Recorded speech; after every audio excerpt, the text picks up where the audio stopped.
I have this saying that relationships are worth more than money. And it's because if you take care of the relationships, the money is going to show up. Teach me something, Uncle Money. Welcome to another episode of Practice Prosperity. We are joined today by Anna Murphy. She is a bookkeeper. And I think all of us are, as business owners, we aspire to have our own bookkeeper. She's going to give us the pros and cons of having a bookkeeper. She's also going to give us some insights based on her experience, what people should be looking for as they keep their books in order. So listen up, and I think it's going to be a really good episode. Welcome, Anna. Thank you. Thank you. I'm glad to be here. Awesome. So just to give us an overview, if you don't mind introducing yourself, your business, and the type of clients that you serve. Absolutely. So my name's Anna Murphy. I've been a bookkeeper now for 20 years. And a lot of the clients we serve are service-based business owners. So they typically range from real estate to hairdressers to truck drivers to financial professionals. So we're a little bit of everywhere, but our specialty is basically digital businesses, online businesses, and real estate. Those are our two biggest niches. They always say there's riches in the niches. So over time, how have you kind of desired to specialize in that area? Yeah, I agree with that. Because when you specialize in a certain area, it allows you to understand the nuances in that industry.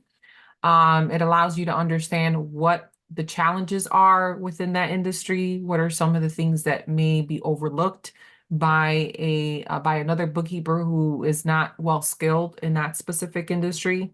Real estate specifically can be very complicated depending on the type of investor that you have. And so we have wholesalers, we have fixer flippers, we have the typical real estate agent, right? So we have a little bit of everything, and each one of them requires a different level of skill. So, that specific industry, that's kind of how it works. Makes sense. That makes a lot of sense.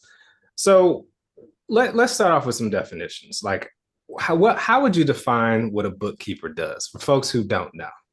Yes, that's a great question because a lot of times people they think that an accountant is a bookkeeper or a bookkeeper is an accountant.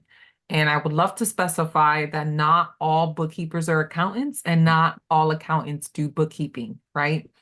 And so the difference between the two, I would say a bookkeeper is someone who is going to help you organize your finances for your business, right?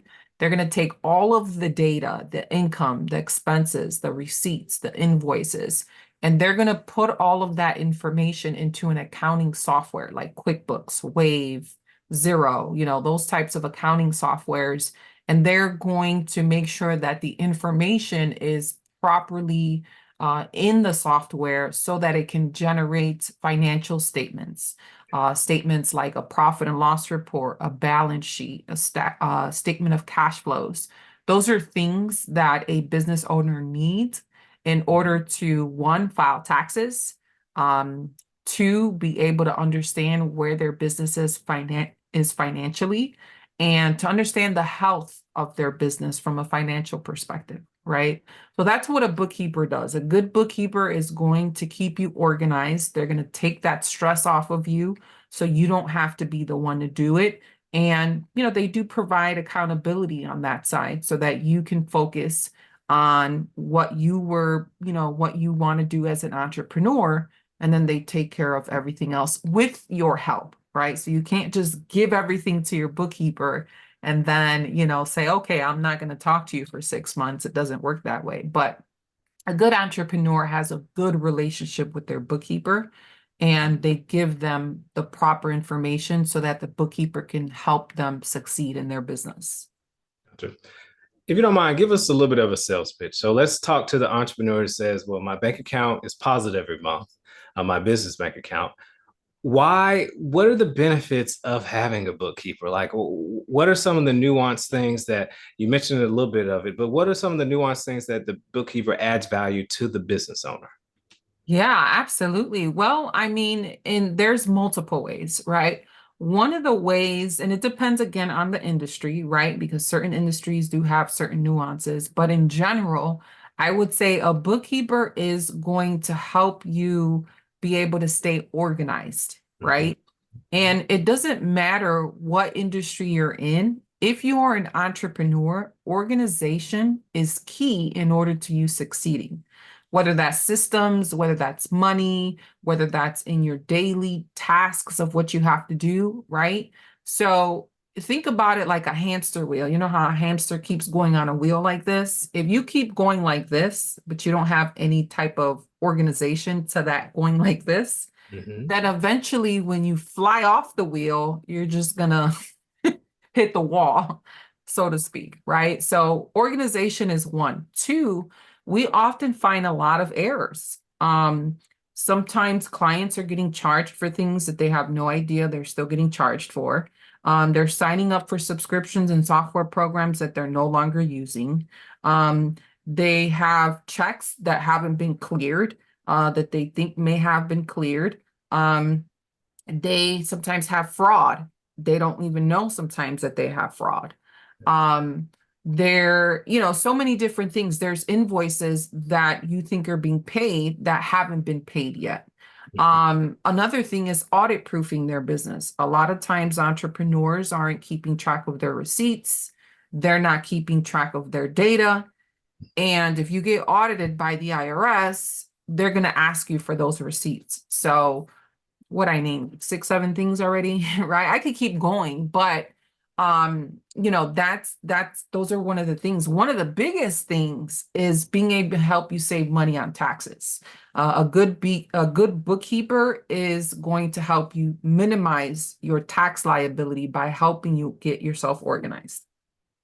Yeah, I'm in the finance industry as well. And clients come to me and they say, "Hey, Randall, where can I find tax write-offs?" And I'm like, that's not what I do. That's Right. not my specialty. And so kind of speak to that question. What if, somebody comes to you and says, where can I find some tax write-offs? Like, how do you help clients think through, like, given their business, how can I write off things? That's a great, great question. And we get asked that a lot, right? So some of the things that I suggest them do is, or that I may bring to their awareness is if they have a home office, right? Home office deductions are, a great way to be able to reduce your tax liability, right? Because if you have a dedicated home office, you're able to write off a certain portion or a certain percentage of those expenses that you're incurring, Mhm. right? Home office square footage, depending on which method you're using, you can be able to deduct a percentage of your light bill, your gas bill, right? Your internet. These are all expenses that you're allowed to be able to write off, assuming you have the right setup. You do have to have, a dedicated home office. It can't be like a little desk in your bedroom, right? With your laptop. So it does have to be a home office. But those things like that, right?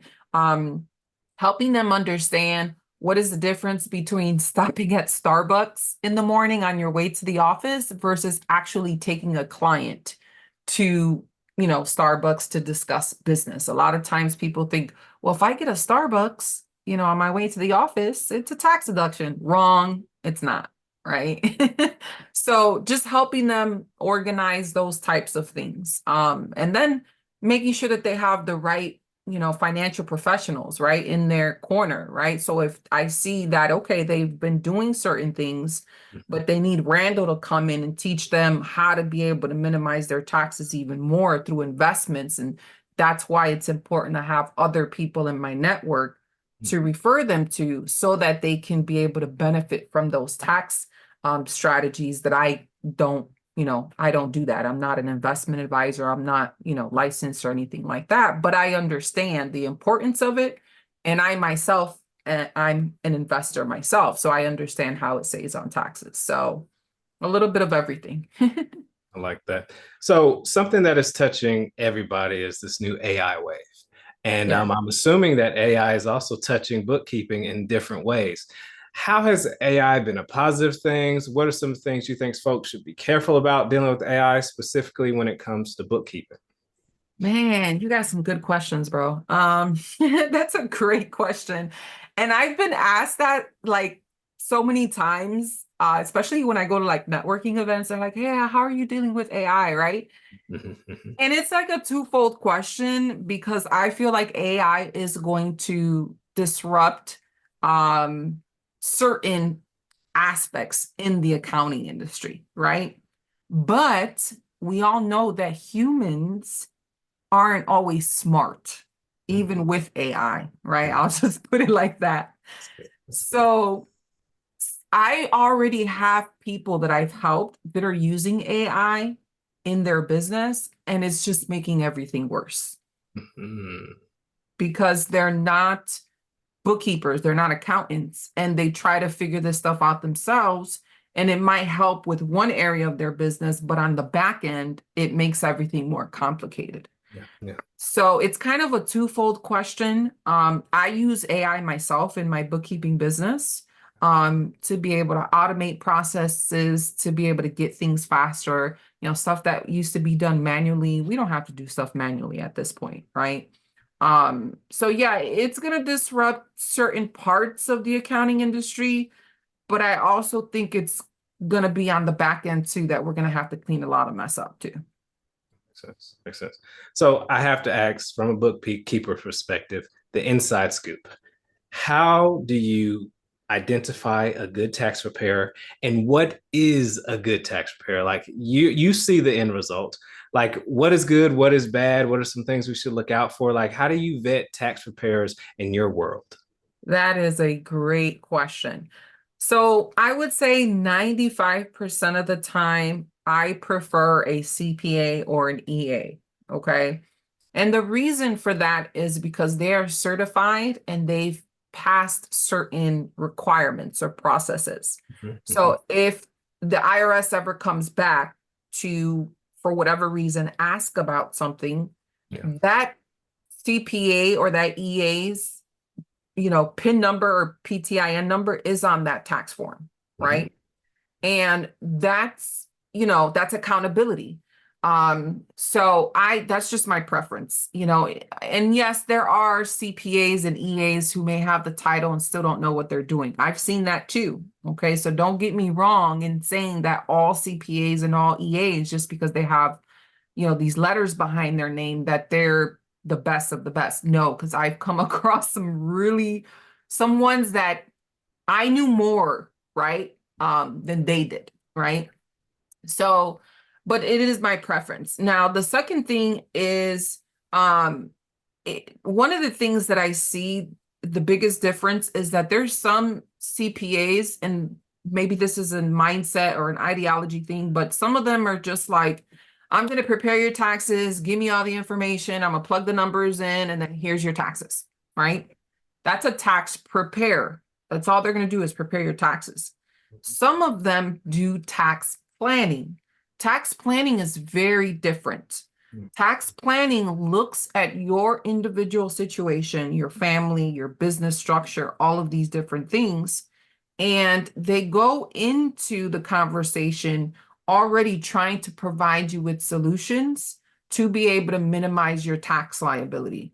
Now, there's a big difference in the payment that you're going to pay someone to just prepare your taxes and just do tax planning, right? One might be a $500 fee, the other one might be a $10,000 fee. But again, you're paying for that accountability, you're paying for the knowledge, the expertise, the experience, you're paying for all of these different things.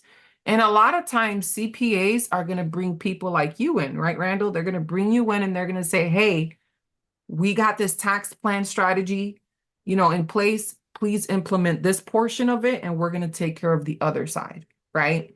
So I think that everyone can benefit from some level of tax planning. We might not have the level of tax planning that Amazon has and these big corporations, right? But we can still do some tax planning at six figures, at multiple six figures. There's still a lot of things that we can be able to do to be able to, minimize and keep more of our money.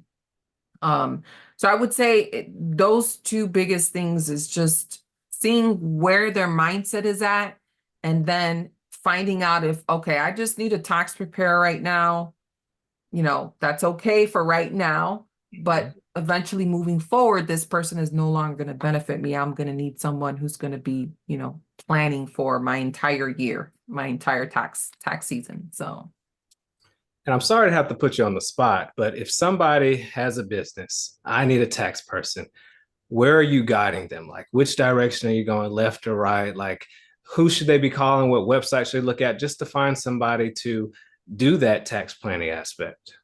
yeah, I'm a big believer in referrals. Yeah. I think that word of mouth, first of all, word of mouth marketing has been around since the beginning of time, right? Mhm.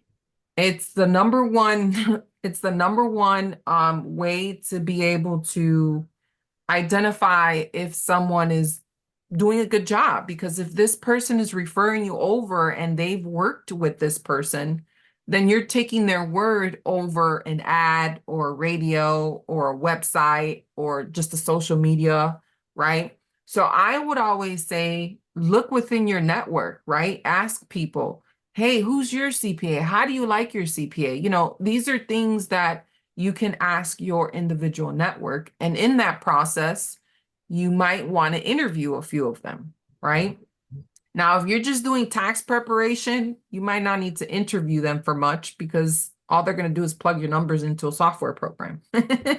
But, if they're going to be doing some tax planning for you, then it's okay to, talk to a couple of them, right? I always like this idea of having a choice of three.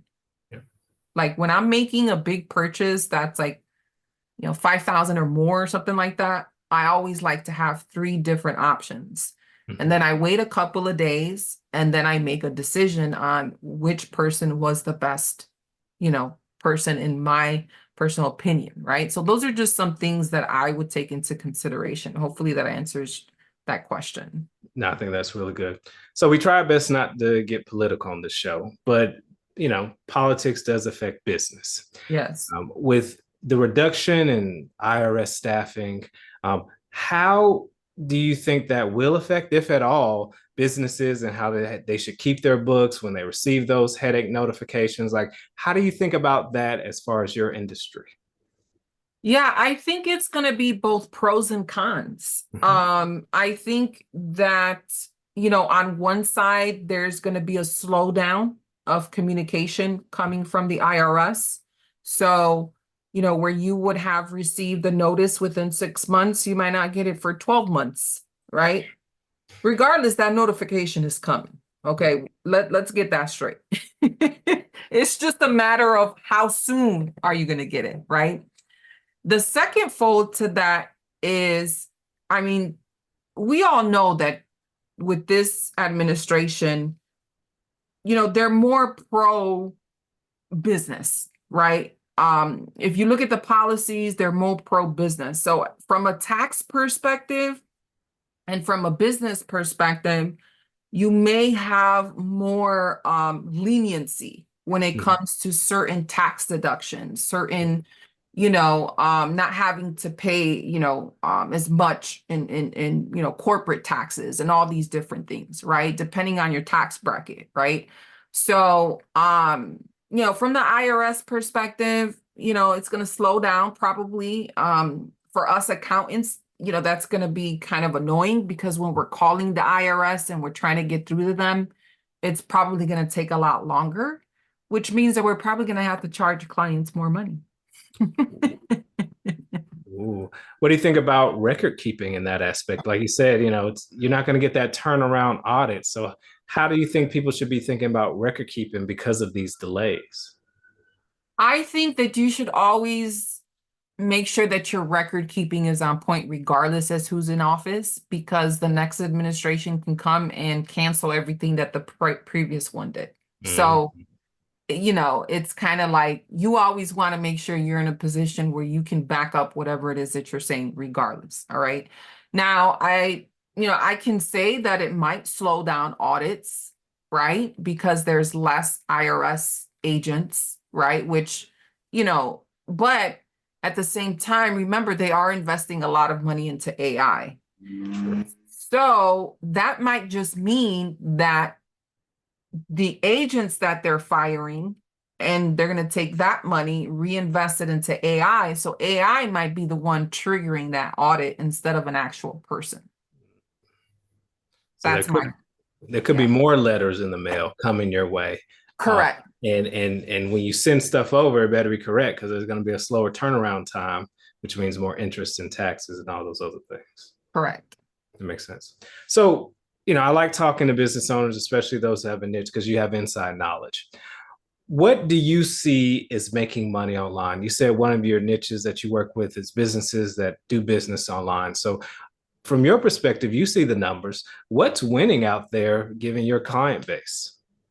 Yeah, I think when it comes to like profit margins, um, the ones that are have like digital products, have the best profit margins when they have a combination of high ticket coaching Mm, and digital, the two. Because remember, the digital is coming in while they're sleeping, mm, right? Because someone can be on their Instagram profile or their TikTok profile or whatever, and they're making purchases while this person is sleeping. And all of that is automated. yeah. So that money is just coming in, and it's a digital product, right? So the overhead to sustain that is very, very low, right? The subscription software, and that's pretty much it, right? So those are the ones that I see with the most profit margins. Now, I do want to say that just because a business is making millions of dollars doesn't mean that they're profitable. Ooh. Okay, because I know businesses that are only making 500,000 a year that are more profitable than businesses that are making 3, 4, 5 million a year because they're keeping more of their money, Mm. if that makes sense. Elaborate a little bit more. Is it because, well, they're earning a lot, but they're spending so much on advertisement it offsets each other? Is it just, an operational thing? Why do you see that businesses, the top line number doesn't necessarily end up in your bank account? Yeah, well, you kind of hit it on the nail when you said that, they may have 2, 3 million in revenue, but when you look at the bottom line of what they're spending to make that 3 million, they're spending 2.8 million. Okay. So they've only kept $200,000, while the one who's making gross revenue $500,000 is spending $150,000 to generate that 500K, and Mhm. now they're keeping 350 of it, right? So it depends on the industry. It depends on how the business is structured, but I just want to say that because we live in a world where people think that, you know businesses that are making millions of dollars are, keeping all of this money, and that's not necessarily true. That's true. Yeah, people don't realize, well, you have the advertising, but you may have a personal assistant, you may have somebody, fulfillment side of it. It can become expensive if nobody's looking like you at the P&L at every line item. So I think that's Correct. a really good point. So let's talk about your origin story. How did you begin? Like, where did you wake up when you were 12 years old, want to be a bookkeeper? Did you think about checks and balances in college? Like, what? How did this come to be? That's so funny. Not at all. I actually fell into the industry. Um, so one of my first jobs that I had, I was actually a graphic designer back in 2000, what is it, 2004 now. I was a graphic designer. That's actually what my undergrad degree is in. And the first company that I worked for did marketing for Motorola. Many of you guys may be watching this are too old to are too young to remember Motorola. But Motorola was big and hot back then, right? They made the flip phones, they made all these cool phones, right? And they also sold phones to like policemen, firemen, and all these, different types of industries. So we created the catalogs for them. And in that first job that I had, the woman who owned the business, she trusted me with all of the finances of the business. And so I was a combination of the marketing manager, but I was also the bookkeeper. And so I cashed all the checks. I did all the deposits. I organized all the financial data. I paid all the bills. I like managed all the finances of the business. And, it wasn't a huge business. She was making about $1.2 million a year, and it was just me and her. So her profit margins were really, really high, but that's where I started. And then what happened was in 2008, when the economy crashed, Vistaprint started coming out and all these, different types of companies that were starting to take over like marketing and, being able to spend $100 and get a business card. That was like typical. It was hard to get into the graphic design industry because these companies were starting to come out and doing them at a fraction of the cost. So when I got laid off from that job, I started getting a lot of inquiries from a lot of temp agencies asking me to do accounting work because of my experience with the billing and the payables and all that stuff. And I said, you know what? It never bothered me, this type of work. Let me just, at that time, I didn't have a choice. I needed a job, right? I was a single mom at the time. And I was like, you know what? I need a job. So I started doing that and I started temping for about 6 years. I was a temp. I would be at one job for a year, at another one for 6 months, another one for 3 months, so on and so forth, right? That's how temping works. And I gained a lot of experience. I was an accounts payable clerk, accounts receivable manager. I worked pretty much in every single accounting department that you could think of, right? And this gave me a well-rounded experience. So in 2010, I decided to get my master's in finance because I realized, man, the economy is trash right now, but I have all these opportunities in the finance industry. And then I started learning about, the finance industry and how it is recession proof and how, millionaires are literally made in the finance industry. So fell in love with the industry and got my master's in finance, ended up with a billing management position that I had for a couple of years. And then my last position, I was an assistant to the CFO. And yeah, I gained all of this experience. So by the time I started my business, I had a wealth of knowledge when it came to finance. So just ended up in the industry. Oh, very cool. So you have all this experience, but apparently you were hungry for something else. Um, how did you make that leap? Like, what was that like? What was the emotions? What was going on around you? Yeah, that's a great question. Well, I kind of always had that entrepreneurial mindset. I remember being 5 years old and telling my mom I wanted to sell lemonade in front of the house because I wanted some extra money, right? And she didn't have any extra money. So I was already thinking, what can I do to make some money, right? So I kind of always had that kind of entrepreneurial spirit. But it really kicked in when I had my second son, and I realized that, working a corporate job was just not fulfilling anymore. And I didn't necessarily hate what I did. I just hate that I had to go to a job and do it. Wow. So that kind of sparked, that interest. Well, maybe let me just start part-time on the side, right? And I did, and found out that CPAs hate bookkeeping. They literally hate it. And so I was like, well, man, like I talked to 10 CPAs and 9 of them can't stand this stuff. So if I can literally come in and help them with something that they hate to do, that I actually love to do, I'm sure there's a lot of money to be made and a lot of people to help. And it served to be true. Very good. I think people miss that point. Like, people think, okay, what business do I want to start? It's really just helping people where you are, and that manifests to something else. Speak on that because you work with a lot of business owners. I think they want this grandiose idea, but they don't realize laundromats still make money. Oh, Car repair still makes a lot of money. Like, speak on that aspect for entrepreneurs when they really want to make money. yes, you another great question. Absolutely. A lot of times, and I think a lot of it just has to do with the social media world, right? Again, we've been like kind of bamboozled, I don't know if that's the right word, into thinking that I have to do it this way, right? And like you said, laundromats have a 5% failure rate. Only 5%. That is a big deal in entrepreneurship because most businesses fail within the first couple of, like, what, 90% of businesses fail within the first 5 years, right? It's something like a crazy stat like that, right?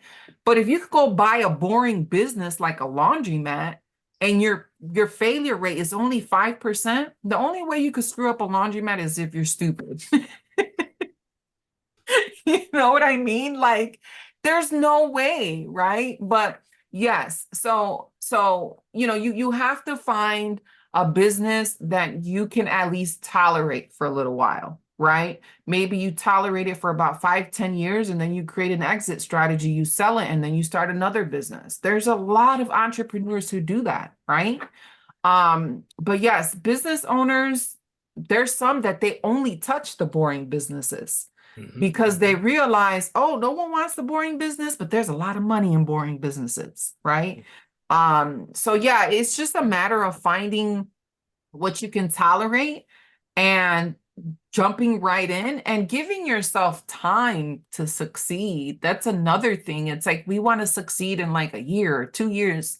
Do you know the average time to be profitable in a business? The average is 7 years.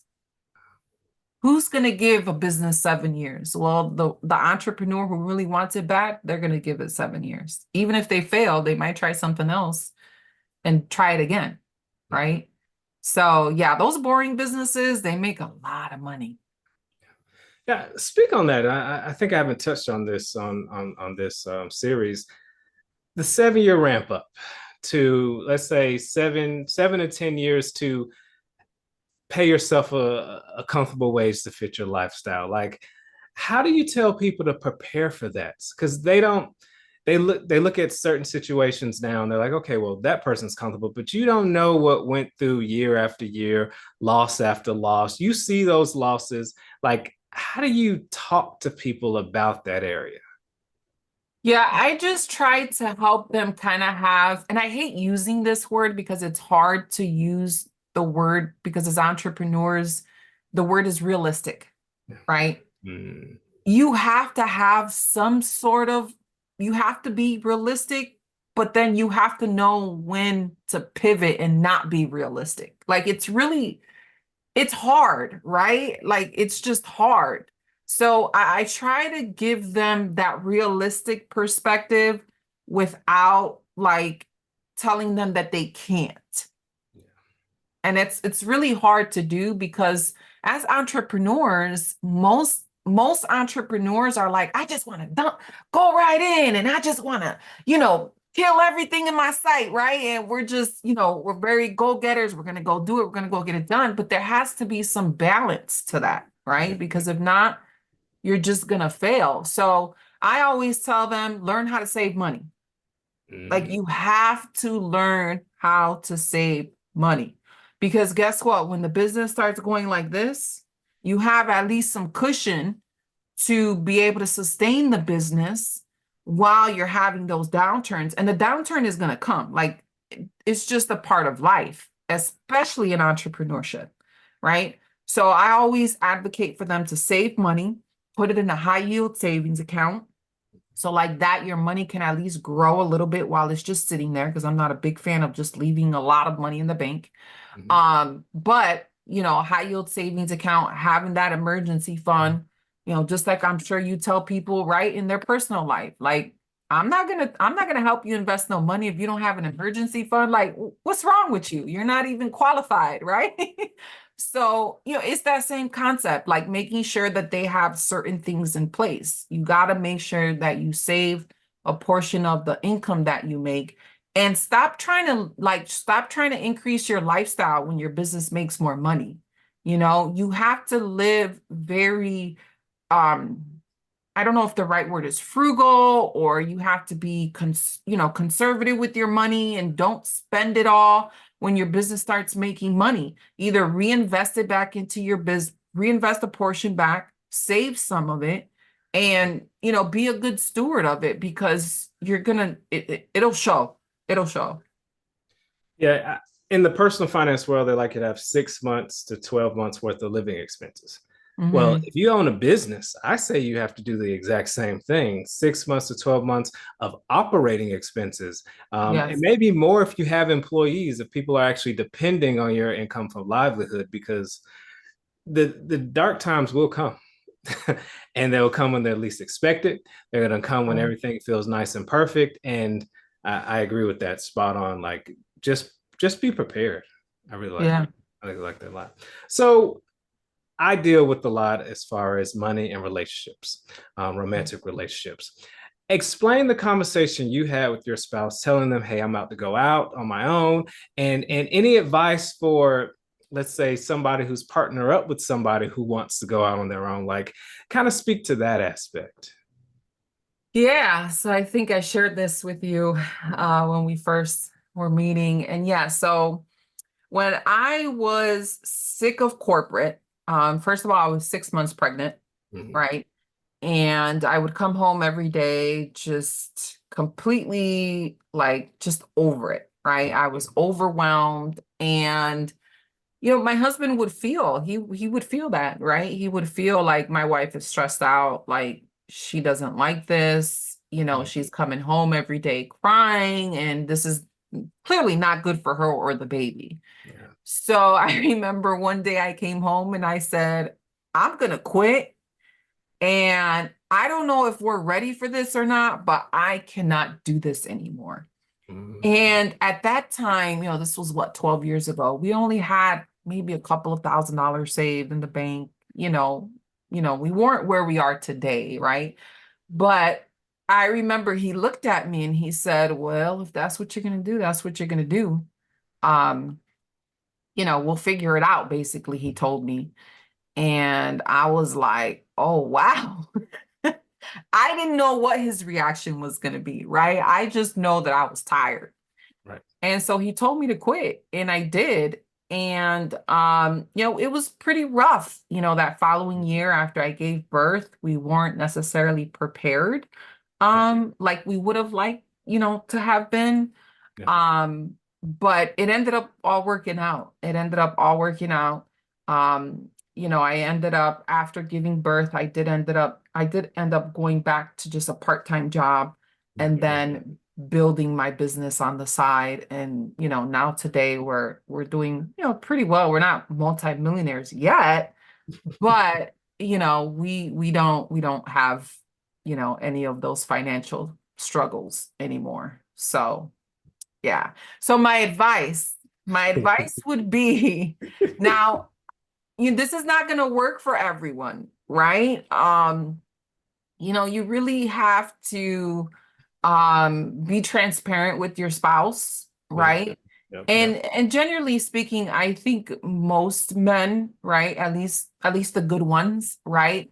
Mhm. Um, when they see their wives are stressed out Yeah. and they're not um fulfilled or happy, or they're really stressed, right? I think most men, they want to take that stress off of their wife.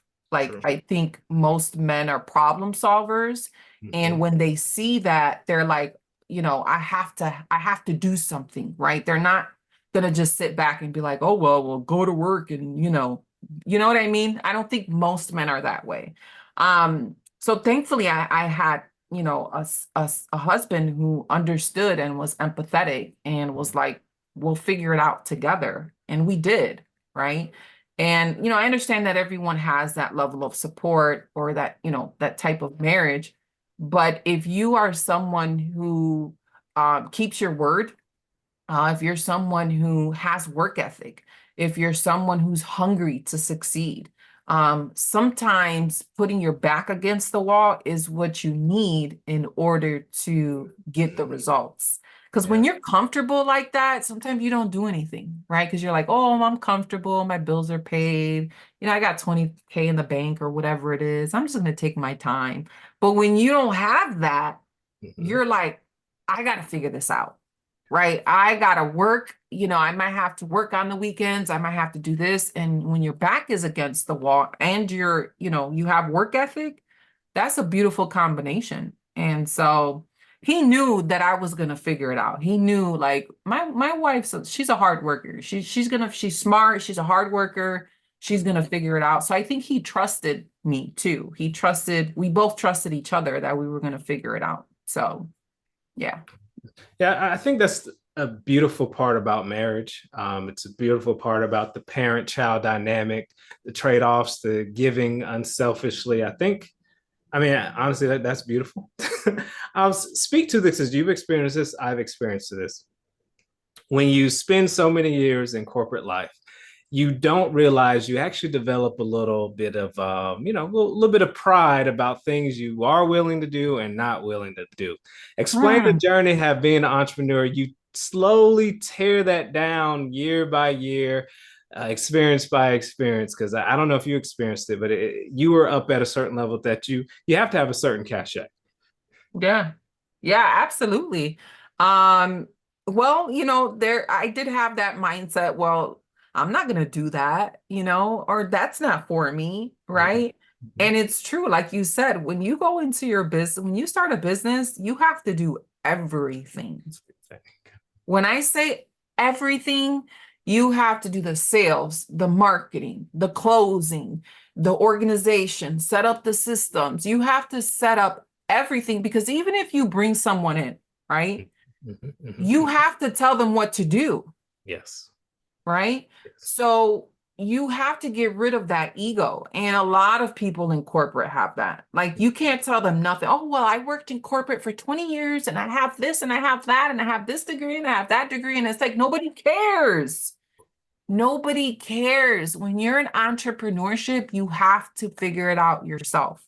Or Yes. unless you're going to spend thousands of dollars hiring a coach and a mentor, which is fine too.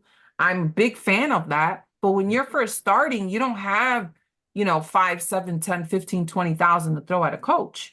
Mhm. So you have to figure it out and you have to get rid of that ego. And entrepreneurship will reveal yourself to yourself. It would talk about it. It will reveal if you're lazy. It will reveal what your issues are, how you talk to yourself. It will like I remember when I first started in entrepreneurship, and again, it's been 8, almost 9 years now. I would sit here and when I would make a mistake, I'd be like, "You're so stupid." I would talk to myself like that. And I was just reevaluating the other day when I made a mistake, and I caught myself thinking, "Wow, you don't even talk to yourself like that anymore." You just laugh like, oh, that was funny. I made a mistake.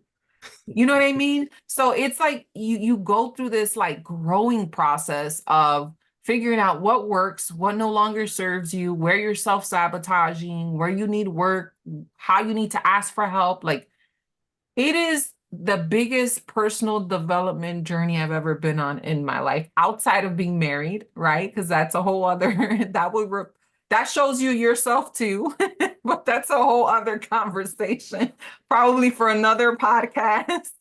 But you know what I mean? Entrepreneurship will reveal yourself to yourself. Yeah, I Period. know. I know for me, like I had to get to the point in my entrepreneur journey where I started to have to track my time. Like, where's my time Yes. going? What am I doing? You could not pay me enough to do that in the corporate world. Track my time, every How little did you thing I start do. doing that? It's just a spreadsheet. I create a spreadsheet. Okay. I'm a spreadsheet geek. I have some pre-filled categories, Yeah. categorized, and I check making sure, am I spending so much on, let's say, prospecting? Am I spending so much on client work? Like, where Yes. is my time actually going? And it that's humbling to see. Right? I know it's eye-opening.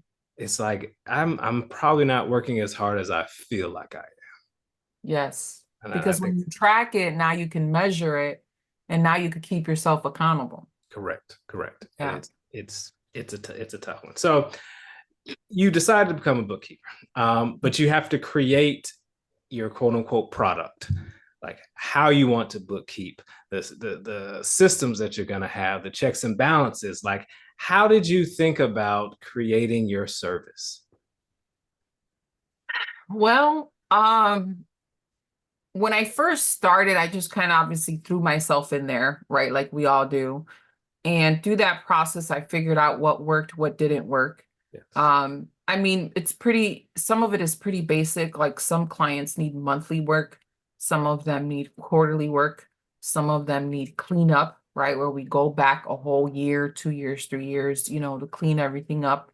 And I took all of that data and I, like you said, right, tracked my time. How Mhm. long is this taking me? Then I put a dollar amount to that. And I said, well, if this is going to take me this amount of time and I want to hire someone, bring on teammates, how much do I have to charge? Kind of reverse engineered that, created packages, put it into the marketplace to see how people would respond. I tracked how many sales I closed when I started doing these packages. And then I realized, I pivoted a little bit, shifted some pricing and stuff like that. And then now it's just, these are my packages. This is what we offer. And I listened to what people were saying and what they wanted. So one of the things that I hear now is, well, Anna, like for the solopreneurs, well, Anna, I can't really outsource right now. You're kind of too expensive for where I'm at in business. No problem. We put a boot camp together. Look, all of you solopreneurs that are making under 100K, you can't afford my services right now, no problem. We'll put a group boot camp and I'm going to teach you guys how to do your own bookkeeping. Right now, they all pay me a fee. And guess what? I put them all in a group, so it's worth my time, right?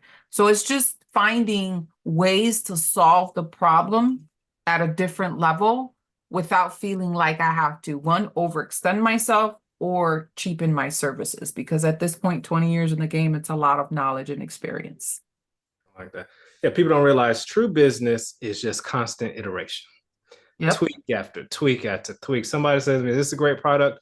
To be honest, I don't care. Get it out there and improve month after month, year after year. And after you said like 7 years, you may have something if Mhm. you are serious about, I guess, servicing your end user. So Right. I do like that aspect. So how did you raise your fees over time? Like as a business owner, you set the fee. You Mhm. determine what your profit margin is going to be, given a certain capacity. So how did you set your fees and what was that journey like? Yeah, so I did a little bit of research on, what is the average in the industry, right? Because you want to make sure that you are, competitive, but you're also not underpricing yourself. So I did a little research on that. And then, back to tracking my time. I tracked my time, and at this point I had one bookkeeper. Now we have two, three, including myself. But at that time I had one bookkeeper and I tracked our time and I said, okay, well, if I increase my fee by 10% or 20% or whatever it is, then I can charge this amount. And I went into the marketplace and I tested it. So I tested whether I was able to close. I was still able to close. I was still able to, provide my value. We do a lot of white label too, meaning we partner up with CPAs who provide a tax planning. The bookkeeping is included. We bill the CPA and the business owner is not getting a bill from us. They're just getting a bill from their CPA for everything, right? So we tested it with CPAs and let me tell you, CPAs love working with us because we come alongside them and make their jobs easier.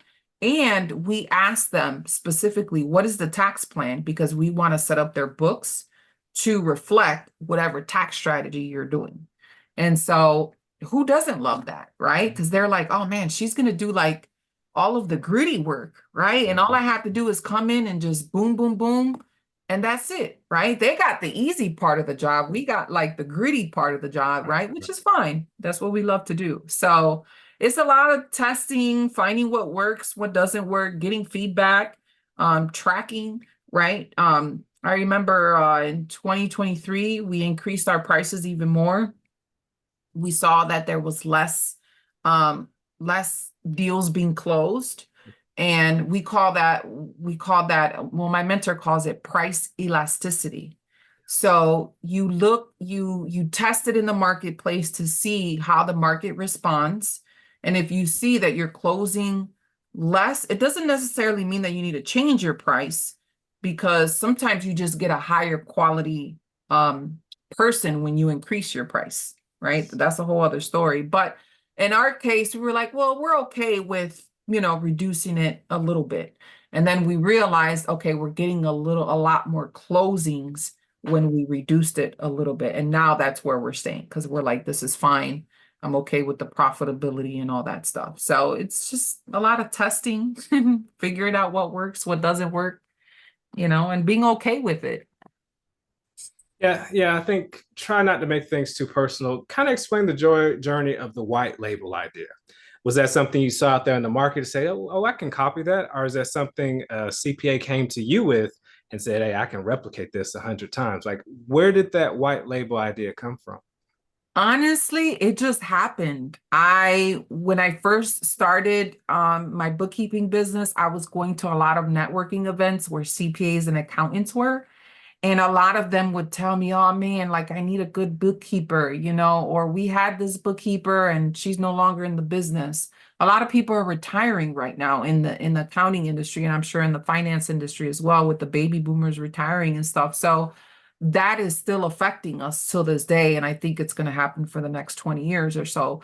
But nonetheless, a lot of them were just showing frustration. So what I did was I like dug into that, like, hey, are you open to, us working alongside you and us doing the bookkeeping, and you only have to worry about the tax planning? Mhm. And they were like, yeah, absolutely. And when I realized it worked with one, then that's what I was like, well, if it works with one, it can work with another one. And then I just started pitching it to like all the CPAs, like, hey, we do this, we do this. And it just kept going from there. Because remember, once you do good work once, they keep referring you all of their clients. So it just kind of happened, you know. Wow. Early on, what was the actions that you took to gain your first client? Like you drop your shingle, like who was showing up at your door? Did you have to go to their door? Like, how do you get clients just starting off? Yeah, so when I first started, it was going to the CPAs because I knew the CPAs had the clients that I was looking for. Mm, And as an introvert, it is not my forte to be very loud or, be like, hey, this is me, right? And I realized, well, if I could just partner up with someone who's good at getting leads, yeah. then I can be just as successful, as anyone else, Mhm. right? And so I was fortunate enough to build some great relationships with literally like two or three CPAs when I first started my business. And literally within the first year, we hit six figures just from two relationships that we had. Yeah. That's, the counter to that is like how many relationships you would have to gain to get six figures doing individual clients versus a CPA. Correct. And we Um, still work with those CPAs today. 8 years later, they're still sending us referrals. Man, that Yeah. that's a good relationship. Yeah. Do you prefer working with the CPA or working with individual clients for bookkeeping? What is your preference?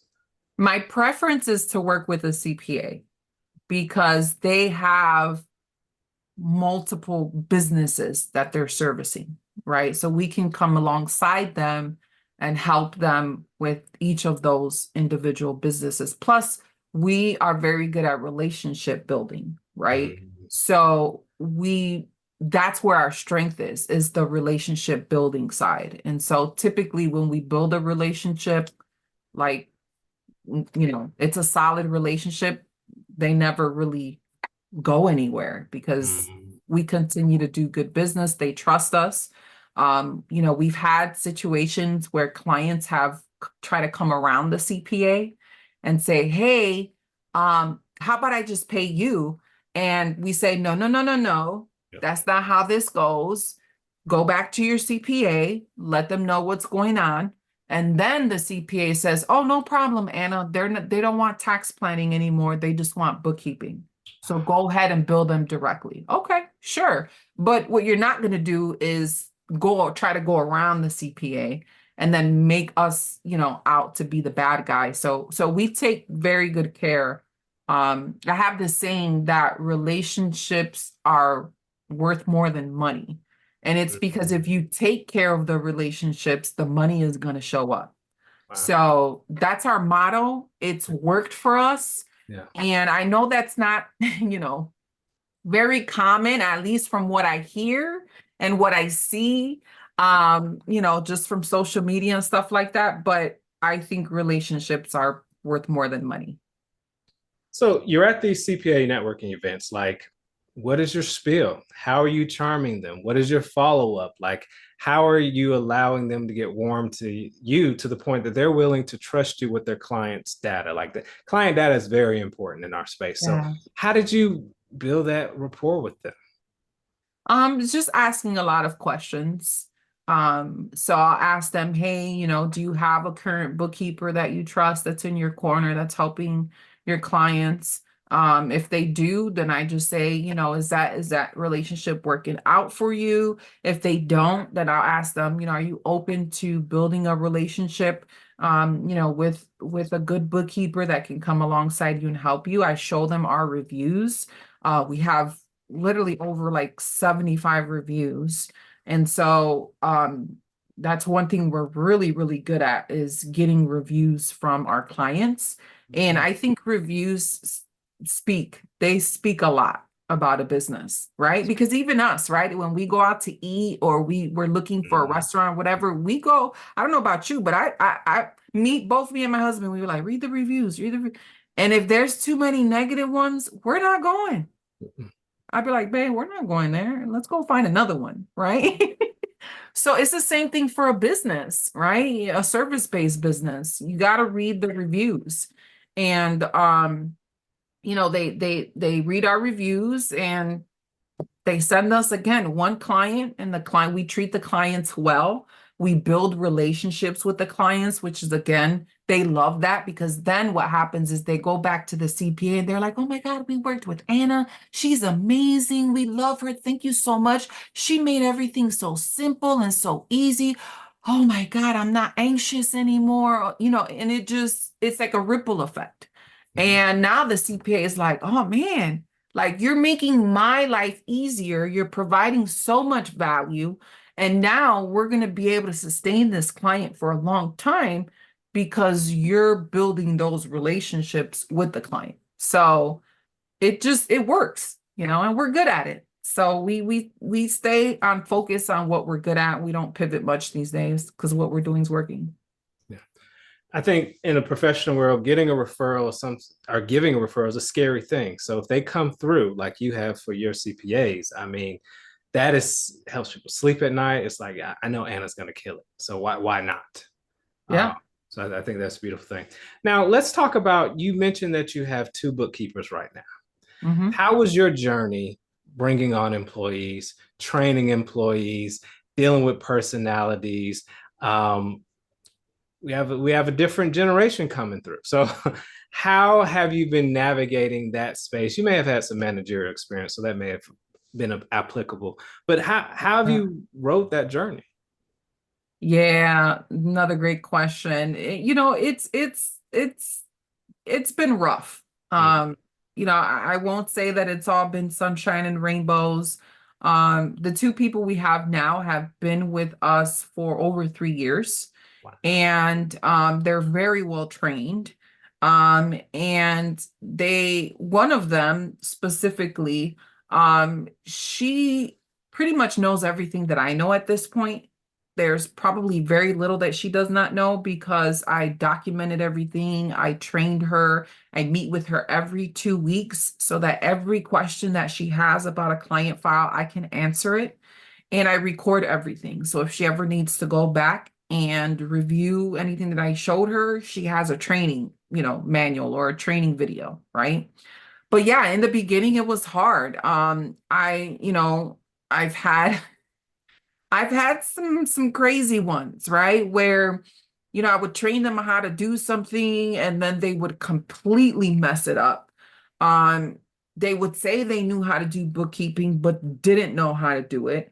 And at the time, I didn't know how to like decipher between them knowing how I would know if they knew bookkeeping or if they didn't. Now I put them through a, little test of basic questions and things like that. But before, when you're first starting, you don't know. You're like, oh, you do bookkeeping? Okay, come on. And then once you give them work, you're like, oh, she screwed this all up. So there's been a handful that I've been through in these past 8 years, but thankfully, the ones that I have now, they're super solid. I've built a great relationship with them, and they're very, very good at what they do. I made sure to train them very, very well. So, That's good. So, like you'd mentioned initially, you've been burned in the past when it comes to new employees. Um, mhm. and now you're bringing on more people. Like, how did you perfect your delegation skill? Because, being burned by the fire, but still putting your hand back on there, knowing for the greater good of your business, like, how do you think about that? Yeah, well, it was a learning lesson. I had to realize, you know what? There's something that you're not doing properly, because if you're trying to lead these people, either A, you're not doing something right on your end, or they're not the right people. Mm, And so what I did was I created processes for them, onboarding, client training videos. I created systems in the software programs that we use, and I would give them a little bit at a time. Whereas before, I would give them a lot at a time, right? Because remember, you're building the business and you're like, take all of this because I got to focus on this. And I think that overwhelmed them, and so it increases the opportunity for error too. So what I learned was, you know what, just give them a little bit at a time, right? mm, Give them A, B, and C, document that process. And then if they do the A, B, and C, fix whatever they didn't get right, mhm, fix it right away. Like, you have to fix it right away. You can't let it linger, right? You have to address it right away, fix it right away so they don't create bad habits. Because if you don't fix it, then they start creating bad habits. And then now they come back and say, well, you didn't tell me this the first time, or you didn't tell me this the second time, right? Um, so fix it right away, create processes, create systems, and create check-ins. Another thing that I didn't do in the beginning was I didn't I didn't create a check-in. I would just give them the work, and then I would go review it, and then it was like I would tell them what they did wrong. Well, now what I do is I give them the work. Okay, we're going to check in. We're actually going to have an actual meeting, a Zoom meeting, right? In 2 weeks. And we're going mhm. to go over every single thing that I gave you so that you have the opportunity to ask clarifying questions. And I have the opportunity to guide you and direct you with those questions. So it's very intentional. I became very, very, very intentional with how I work with them. That is interesting. Yeah, I think as entrepreneurs, we're so desiring to offload. Hmm. We don't think about the employee experience, and also being an entrepreneur, you're a different animal. So you can't expect people to problem solve, think through, have the drive. I think my mom says all the time, nobody's going to take care of your business like you will. Yes, yes, yes. And Amen. and anybody you bring on expecting that they're going to have your same zeal, it's just not it's not a thing. Not at all. Now, you mentioned you have this, the training program, you have Loom videos, you have, follow-ups. Like, where did those ideas come from, and how are you actually implementing them to make sure, I guess, your employees provide a consistent product for your clients? Yes. So a couple of years back, I was in this mentorship group, and it was about scaling, from low six figures to millionaire, right? And one of the things they talked about was that you should be anything that you do repetitively over and over and over again, you should either have a system to automate it, Mm, or you should have like a process of documenting how that process is done so that you can delegate it to someone else. So I literally took like a notebook just like this, right? And I sat there for like 3 days, right? For hours. Every single thing that I did over and over, I wrote it all down. I literally had like 3, 4 pages of notes at mm, this point. And I said, okay, what software program can I purchase that can automate these specific tasks? What uh these tasks right here that I need a physical person to do, I need to create a video for them, right? So I went through that whole process. It was very tedious and it was annoying because it was so much. And then I realized, oh my God, once you do this, you're going to save yourself so much time, energy, money, frustration, all of this. And now you can focus on actually relationship building, going to networking events, bringing in more business, right? And now it's so easy because now, even if I have a new process, my automatic first thing is press record, record yourself doing it, and I tag the team right away. Hey, by the way, even if they're not responsible for it right now, hey, by the way, I created this new process. You guys don't have to do this right now. However, when that time comes, this is where you can find it. So one, I documented it right away. Two, I let someone else know that I documented it so that if I ever need to tell them, hey, remember I told you I need you to do this here, and then it's out of my view now. Now I don't have to do anything but just delegate. Right. And it's a beautiful thing because it saves you so much time. Like, whew, so much time. No, I think that's spot on. Like recreating the wheel, like for me, let's say a client opening or linking an account. I can type Yeah, that out every single time a client asks, or I can create a video, shoot it on over to them. I guess similar to you as an exactly. employee, like or having employees, like why say the same thing 100 times? Even if you told them 20 times before, it's still easier to send a video than it is to Exactly. articulate it. And hopefully they'll realize, oh, I did see that video 5 times. Right. Exactly. um, And it's documented and now it's done, yeah, right? Now you could um, just send the link instead of having to type it all over again. It's so annoying.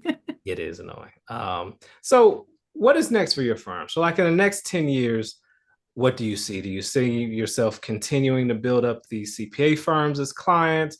Do you want to go more individual clients? Like what does the future hold for your practice?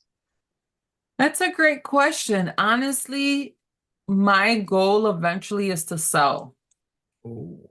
Yes. So I don't know if that's within the next 10 years. Um, maybe more like 15.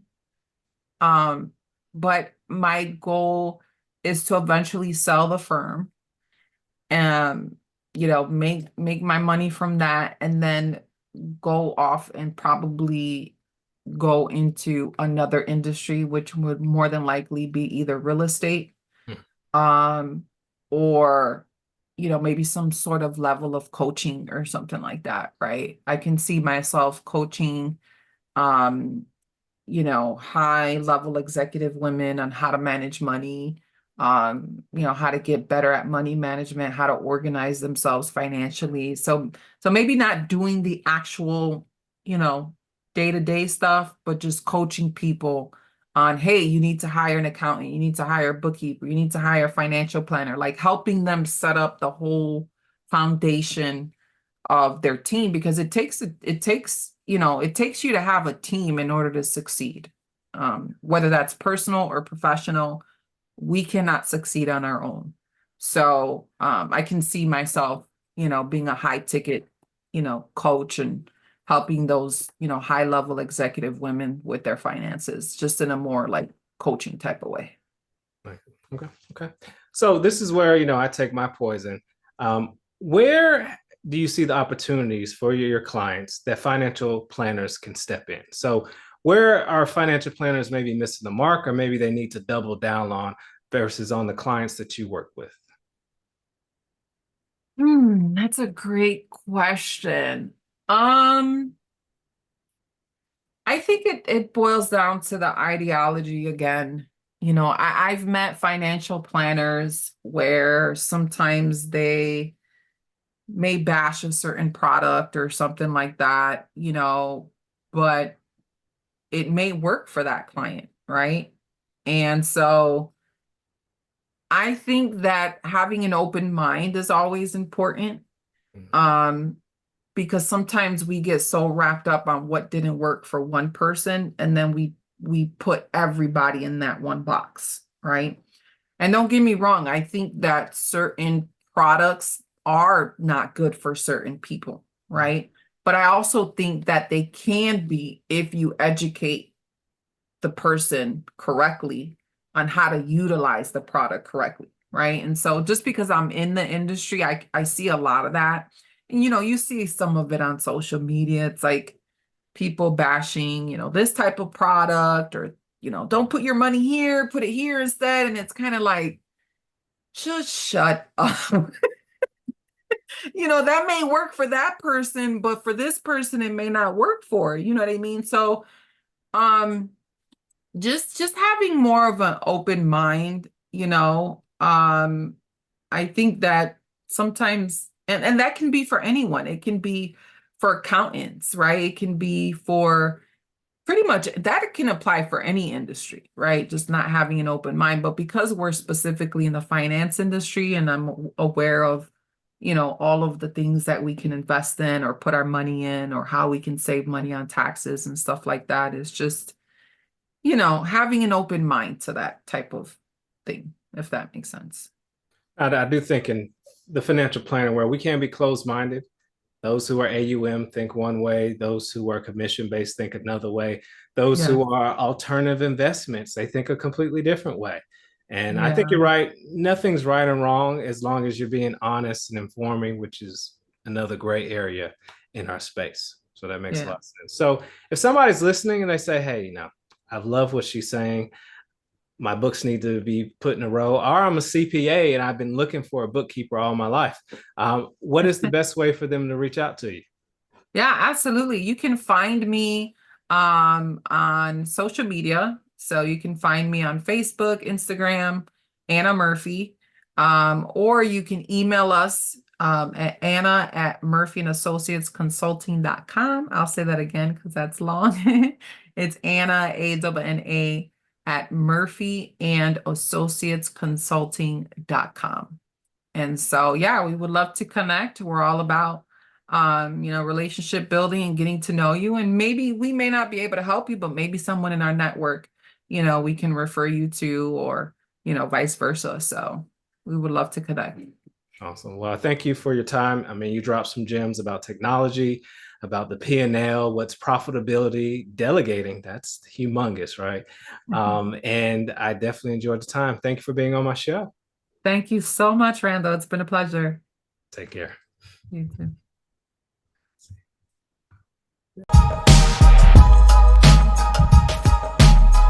If you've been inspired to leverage your practice to create financial freedom, please schedule a consultation with Deasil Wealth Management. The legacy you dreamed of is a 15-minute phone call away from becoming a reality. The more I know, the more money I can make.